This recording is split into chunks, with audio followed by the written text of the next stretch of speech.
Bugün ad günündür böyük kardeş, tebrik eləyirik deyirik arzular. Bizim böyük kardeşimiz Sannamik, sen Quli'den kaldın bize yadigar. Tebrikler deyilir sana birbaşa, böyük kardeşimiz bizim çok yaşa. Sana Allah can sağlığı versin, değerli bir gündü dosta sirdaşa.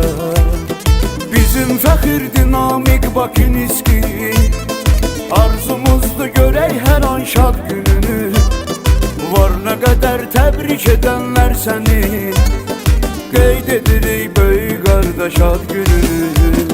Bizim fəxirdir Namik Bakiniski, arzumuzdu görək hər an şad gününü. Var nə qədər təbrik edənlər səni, qeyd edirik böyük qardaş ad gününü.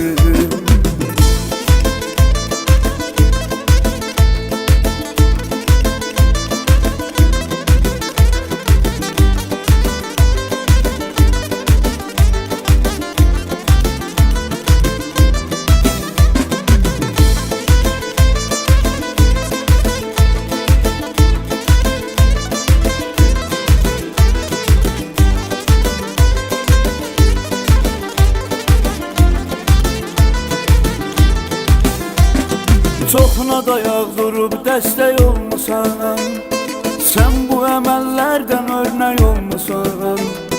Yaxşıların, doğruların qardaşısan, xətri əziz, xətri istək olmusan.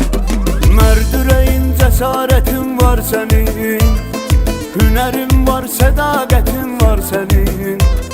Çox insanların etmisən köməyini, var olasan səxavətin var sənin.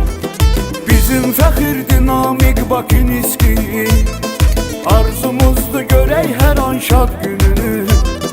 Var nə qədər təbrik edənlər səni, qeyd edirik böyük qardaş ad gününü.